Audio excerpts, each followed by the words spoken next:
Bon, des petites news un petit peu, ça va changer un peu d'habitude. Bah écoute, cette semaine, moi ce que je voulais te montrer, c'était d'abord les nouvelles du CT Moto, tout ce qui est sorti, tout ce qui est les petites news, parce que ça mérite pas une vidéo entière sur le CT. Donc je vais t'amener les petites news pour les manifs à venir, et puis les avancées, et surtout les bêtises sorties à droite à gauche. Ensuite, il y aura les tendances aussi, certaines motos que j'aimerais bien te présenter pour te montrer un petit peu ce qui sort en ce moment et ce qui peut être sympa à piloter. Bon, il y a des trucs plus ou moins bien, je voulais un peu, tu vois, mixer un peu le tout. Et puis, pour finir, les gadgets aussi, moto, tu sais, les oreillettes, les machins, les adaptations sur le casque, et puis toutes les petites options que tu peux mettre sur la moto. C'est pas non plus un gros sujet, mais j'aimerais bien amener ça aussi de temps en temps, parce qu'il n'y a pas que le CT Moto dans la vie. Et ben écoute, on va tout de suite là-dessus, et on va voir les tendances actuelles.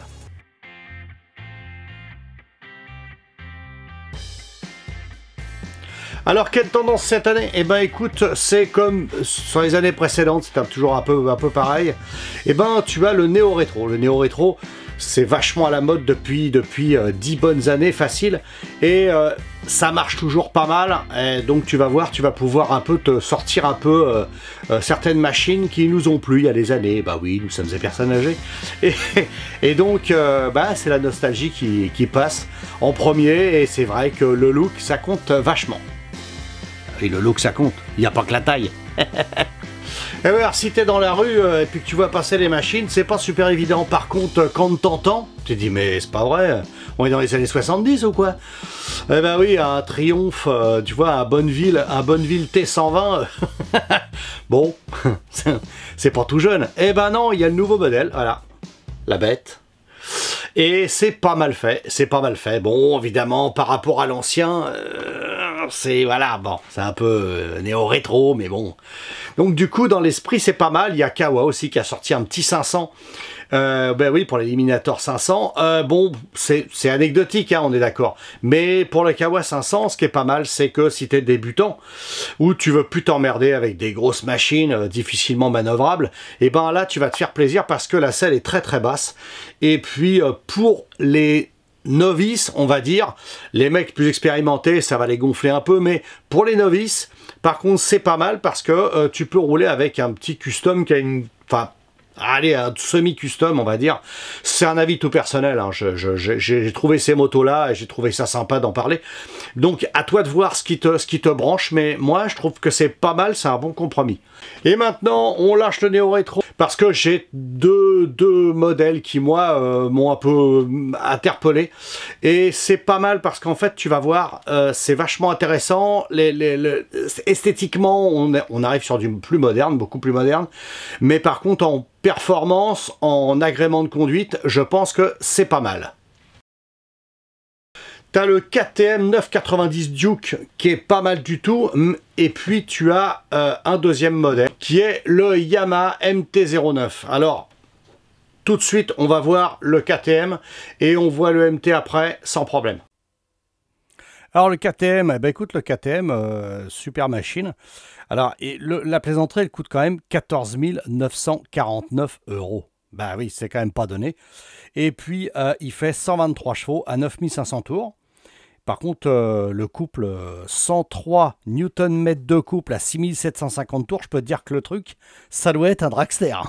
Donc un bicylindre refroidi par eau, bah écoute, super belle machine, mais je pense que c'est pas à la portée de toutes les bourses, hein. Alors le MT-09, alors déjà c'est un 8,90 cm3, il fait 119 chevaux à 10 000 tours, et puis 83 Nm de couple à 8500 tours, donc déjà c'est pas la violence du Duke, hein. Et alors évidemment, le Duke est à 14 000 balles, celui-là il est à 10 790. C'est déjà pas mal, je trouve, pour une japonaise. Hein, c'est un MT-09 quand même, hein. Donc voilà, c'est quand même pas donné non plus. Donc voilà, deux modèles bien joueurs. À mon avis, il y a moyen de se faire plaisir. Et maintenant, pour changer un petit peu, toutes les améliorations au niveau des gadgets, de la technologie, les casques connectés, les choses comme ça. Tu vas voir tout de suite ce que j'ai trouvé. J'ai pas non plus essayé de trouver des trucs délirants, mais je voudrais plus des prix abordables. C'est quand même ce qui nous intéresse le plus. Il y a aussi tout ce qui est GPS embarqué, c'est difficile. Il y a maintenant l'œilleton, là, on dirait un cyborg, devant le casque. Apparemment, ça a l'air super bien. Jamais essayé ce petit truc-là. Tu me diras sur les commentaires ce que t'en penses, et si tu l'as essayé avec l'œilleton devant. Ça doit être vraiment cool parce que tu regardes la route, tu lâches pas les yeux de la route, et en plus tu peux te retrouver à avoir le GPS, la vitesse, tout s'indique. Et puis maintenant la vitesse, il faut faire attention, hein. Et puis alors il y a ce casque là. Alors comme tu sais que le motard est un crétin, en fait c'était pour bien vérifier que tu as bien quelque chose dans le casque. T'ouvres à l'arrière, si t'as un cerveau, tu peux avancer. Non, je rigole. Oh. Non, mais il faut un peu d'autodérision. Hein. Oui. Hein. Là, tu vois, t'ouvres l'arrière, il a un cerveau, clac, tu refermes, le mec, il peut, hop, première, il se barre. Et maintenant, les petites news du CT Moto. Alors dans les news du CT, eh ben écoute, il y a certains contrôleurs qui refuseraient du coup d'ouvrir des centres de contrôle technique moto de peur de foutre par terre la moto. Ben oui, parce que dans les centres où ils ont été formés, eh ben il y a eu des accidents. Eh oui, il y a eu des chevilles écrasées, il y a eu des dégâts. Et du coup, ça leur a foutu les jetons. Et évidemment, tu déplaces pas une moto n'importe comment, même si tu as le permis moto et tu n'as pas l'habitude. Crois-moi, tu déplaces pas une moto. Je l'avais dit à un contrôleur technique une fois sur les commentaires. Le mec me dit ouais, je peux déplacer les motos et tout. Un apprenti qui est en 2e année d'apprentissage, le mec qui déplace pas toutes les motos, le gosse. Non. Il y a des motos, c'est le mécano qui le fait. Il faut au bout de temps, eh ben tu peux commencer à déplacer des motos que tu ne connais pas. Bah oui, tu connais que la tienne hein, si t'es motard. Tu connais pas toutes les machines. Donc déjà là, grosse hypocrisie de ce côté-là. Ils ont peur maintenant de déplacer les motos. Et puis, pire que ça, il y a eu des indiscrétions et il y a eu des gens qui ont dit, des contrôleurs qui, pendant leur formation, qui ont été balancés à droite à gauche, disant, de toute façon, moi je m'emmerde pas, je mettrai un panneau sur la porte, interdiction d'amener des motos de plus de 250 kg. Ben non, c'est illégal.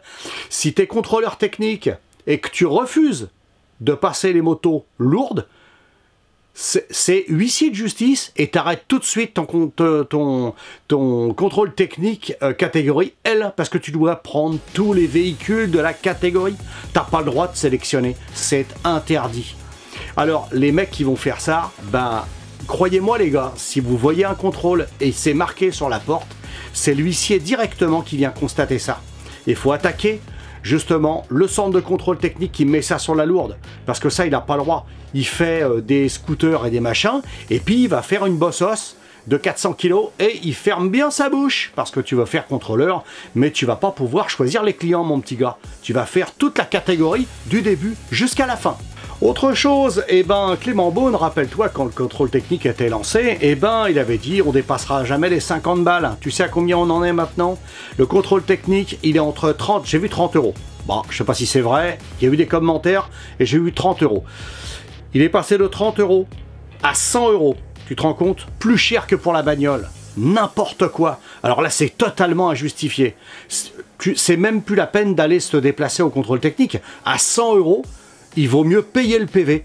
Parce que je te le redis, si tu te fais serrer par les flics, tu paies 101 euros de PV. Alors si tu as 100 euros de contrôle technique, niet, c'est sûr que là, il faut pas y aller du tout. Et pour finir, il y a plein de gens qui vont te dire passe le contrôle technique en ce moment parce que c'est cool. Ils sont cool pour l'instant. Et donc, tu vas passer le contrôle technique. Eh ben, c'est faux. Ne te laisse pas prendre par ça. Je vais t'expliquer pourquoi. Tu vas voir, c'est très simple. Parce que si c'est cool, c'est parce que le mec, il est mauvais. Déjà, il connaît rien. Il est mauvais. Et il va te le faire passer ou pas. Tu vas dans un autre centre de contrôle technique, tu l'auras ton contrôle. Et dans le premier, tu ne l'auras pas le contrôle. Il y a plein d'exemples comme ça. Plein de mecs qui ont passé leur véhicule au contrôle technique. Et d'un centre à l'autre, eh ben, c'était pas le même diagnostic. Donc déjà, tu vois, ils sont partiaux. Déjà, le contrôleur, il est nul parce que s'il était bon, ils diraient tous à peu près la même chose. Ce qui est faux.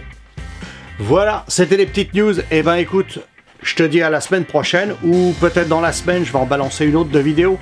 Il y a tellement de choses à dire qu'on n'en finit plus. Et puis surtout, pense à t'abonner, la cloche, tout ça tu connais, hein, je vais pas encore te balancer ça. Et par contre, attention, bonne route, roule safe, et puis je te dis à plus.